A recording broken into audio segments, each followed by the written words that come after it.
તમે બજારમાંથી જે પનીર લાવો છો એ ખરેખર પનીર છે કે પછી કેમિકલથી બનેલો નકલી માલ? તમે રસ્તા પર જે હેલ્ધી સમજી અને શેરડીનો રસ પીવો છો એ શુદ્ધ છે કે પછી ગંદકી અને બેક્ટેરિયાનું મિશ્રણ? બાળકો જે મેંગો જ્યુસ પીવે છે, આઈસ ગોલો ખાય છે, એ ઠંડક આપે છે કે પછી ધીરે ધીરે શરીરમાં ઝેર ઘોળે છે, એ સમજ જ નથી આવતું।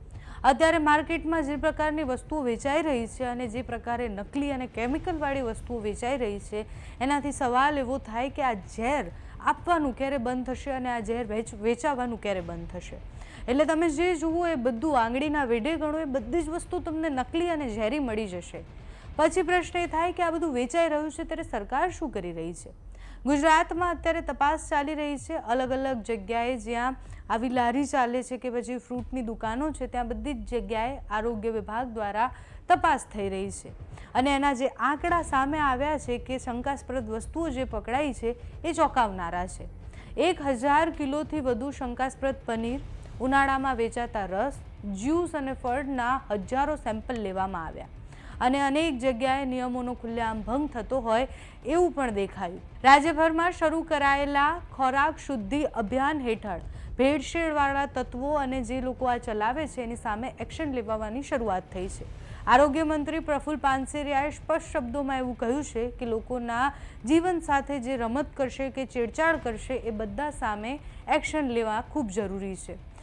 એપ્રિલ મહિનાની જ વાત કરીએ કે અત્યારે જે સેમ્પલ લેવાયા એમાંથી 4193થી વધુ એકમો પર તપાસ કરવામાં આવી, જેમાં અલગ અલગ જગ્યાએ અલગ અલગ યુનિટ, એ રેસ્ટોરન્ટ, ધાબા અને અલગ અલગ વસ્તુઓ જે વેચતા હોય એ બધાના સેમ્પલ લેવાયા।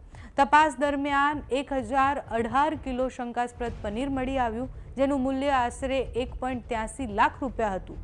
તંત્રએ એ જથ્થો સ્થળ પરથી ત્યાં ને ત્યાં જ નાશ કરી દીધો અને તપાસ માટે મોકલવો પણ યોગ્ય ન લાગ્યો, કારણ કે દેખાતું હતું કે કેટલું ભયાનક અને ખરાબ પનીર છે। આ ઉપરાંત 270થી વધુ એકમો એવા છે જેને નોટિસ આપવામાં આવી, 18 એકમો એવા છે જેને સીલ કરી દેવામાં આવ્યા અને હજુ આ કાર્યવાહી શરૂ જ છે।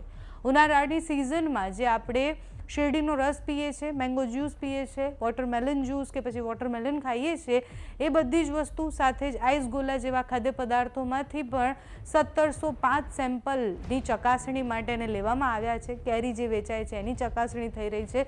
બધી જ વસ્તુને અત્યારે તપાસમાં મોકલવામાં આવી છે। જે પણ શંકાસ્પદ દેખાશે એ બધા સામે કાર્યવાહી થશે એ સુનિશ્ચિત કરવામાં આવ્યું છે।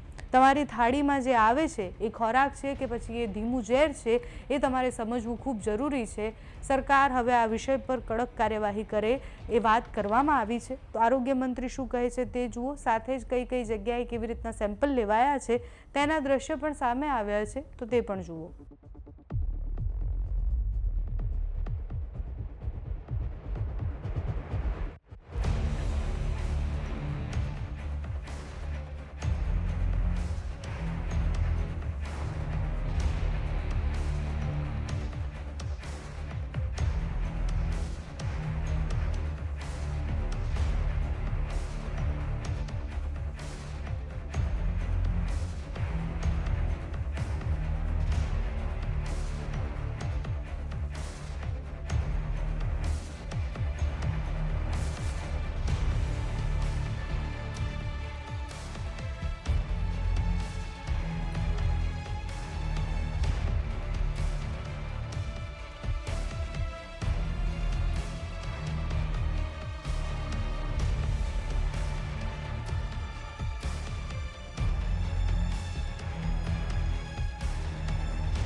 સુરત શહેર અને ગુજરાતભરમાં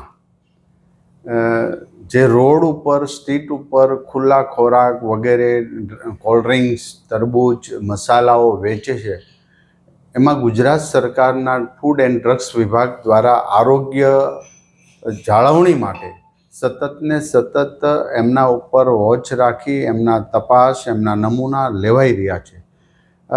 આ ટીમ ફૂડ એન્ડ ડ્રગ્સની ટીમ સતત કામગીરી કરી રહી છે, એ લોકોના સ્વાસ્થ્ય માટે કરી રહી છે અને એ માટે હું બધાને વિનંતી કરું છું કે આપણે ખાવાની વસ્તુ લઈએ છીએ એ ખૂબ સ્ટાન્ડર્ડ કંપની અથવા તો ખૂબ સ્ટાન્ડર્ડ ડેરીની પ્રોડક્ટનો જ યુઝ કરી લેભાગુ તત્વો કે ખુલ્લું વેચાતો ખોરાક એક પણ ના લે, પરંતુ જે ભેળસેળ કરી રહ્યા છે, જે બદમાશી કરી રહ્યા છે, અમારો આરોગ્ય વિભાગ સતત વોચ રાખી અને રોજના રોજ દરોડા પાડી રહ્યા છે.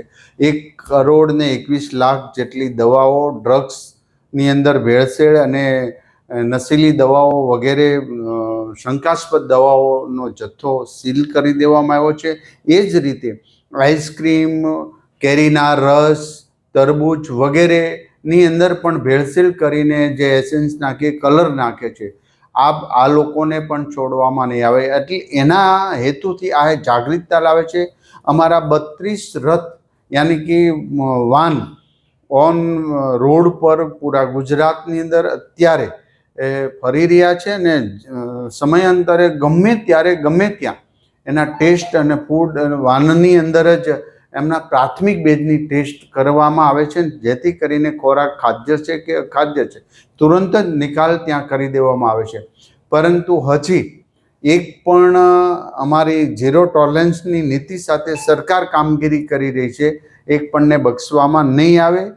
લોકો આજે નહીં તો કાલે આ બદમાશી કરનાર લોકોએ સુધરવું પડશે અને સુધારવા માટે અમારું ફૂડ અને ડ્રગ્સ વિભાગ સતત કામગીરી કરી રહ્યું છે.